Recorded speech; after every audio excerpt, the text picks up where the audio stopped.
এবার প্রায় অর্ধেকটার মতো রমজান চলে যাচ্ছে, কিন্তু মুড়ি মাখানো একদিনও খাওয়া হয়নি ইফতারিতে।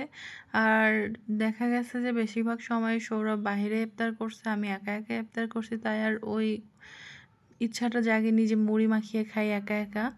তো আজকে সৌরভ বাসায় ইফতার করতেছে, তাই ভাবলাম সব মিলিয়ে একটু মুড়ি মাখাই। আর মুড়ি মাখাটা ইফতারিতে কিন্তু আমার অনেক ভালো লাগে, জানি না কার কেমন লাগবে।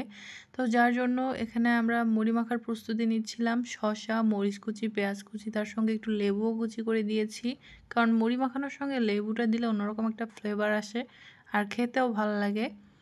এরপর এখানে দেওয়া হচ্ছে ছোলা। আর যেহেতু ছোলার সঙ্গে লবণ আছে, তার সঙ্গে চপ, পেঁয়াজু এগুলো আছে, তাই এক্সট্রা করে লবণ বা তেল কোনোটাই আমরা দেইনি। এবার দিয়ে দিচ্ছি বুরিন্দা। আর প্রত্যেকটা জিনিস কিন্তু আমি নিজে বাসায় তৈরি করছি। আর এখানে আমি পেঁয়াজু টেয়াজু যেগুলো আছে এগুলো মোটামুটি সব বাসায় তৈরি করছি। আর আমার কাছে ইফতারির সবথেকে মেইন যেটা মনে হয় সেটা ছোলা আর বরিন্দা, এই দুইটা না থাকলে মনে হয় যেন ইফতারিটা অসম্পূর্ণ লাগে। যদিও একা থাকলে এগুলো করার ইচ্ছা হয় না, বাট সৌরভ থাকলে মনে হয় এই দুইটা জিনিস, কোনোটা না থাকলেও এই দুইটা। আর ভাজা পোড়ার মধ্যে পেঁয়াজু, চপ টপ না থাকলেও চলবে, কিন্তু পেঁয়াজুটা আমার ভালো লাগে। তো যাই হোক, এবার এই যে আলুর চপ, বেগুনের চপ, তার সঙ্গে পেঁয়াজু সব কিছুই ভেঙে দেওয়া হচ্ছিল এখানে। আমি শুধু মাত্র পেঁয়াজুগুলো ভেজে নিয়ে আসলাম, গরমই ছিল।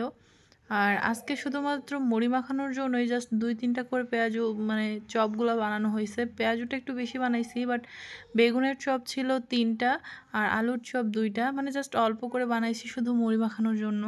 আর ভাজা পোড়াটা ইফতারিতে যদিও এমনিতেও একটু কম খাওয়াই ভালো, কারণ প্রচুর পরিমাণ গ্যাস করে।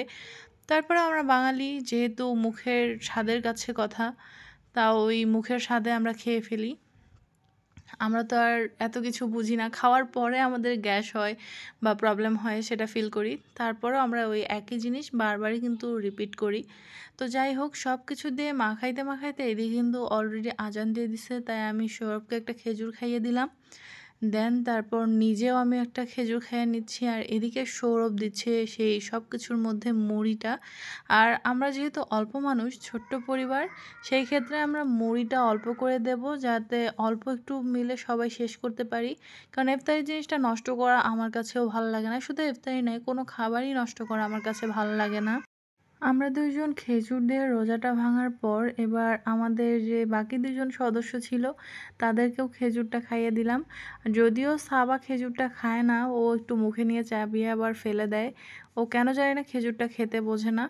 তো এদিকে কিন্তু মুড়ি দিয়ে মাখানো সব শেষ। মুড়িটা অল্প করে দেওয়া হয়েছে, ওই যে বললাম যাতে নষ্ট না হয়, আমরা অল্প মানুষ সবাই মিলে খেয়ে যাতে শেষ করতে পারি।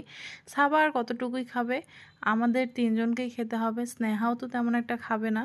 মূলত মেইন কথা হচ্ছে আমাদের 2জনকেই শেষ করতে হবে, তাই সেই জন্য অল্প পরিমাণে সব কিছু দেওয়া হয়েছে। আর এই পর্যায়ে সাবা বলতেছিল যে পেঁয়াজু আরও দিতে, ওর কাছে মনে হচ্ছিল যে পেঁয়াজুটা মনে হয় দেওয়া হয়নি, তাই সে আরও দিতে বলতেছিল। এদিকে ওকে খাওয়ানোর জন্য ওর বাবাও নিছে, আবার এদিকে আমি খেয়াল না করে আমিও দিতে গেছি। কিন্তু ও তো আসলে এসব তেমন একটা খায় না, শুধু আমাদের সঙ্গে সঙ্গ দেয়।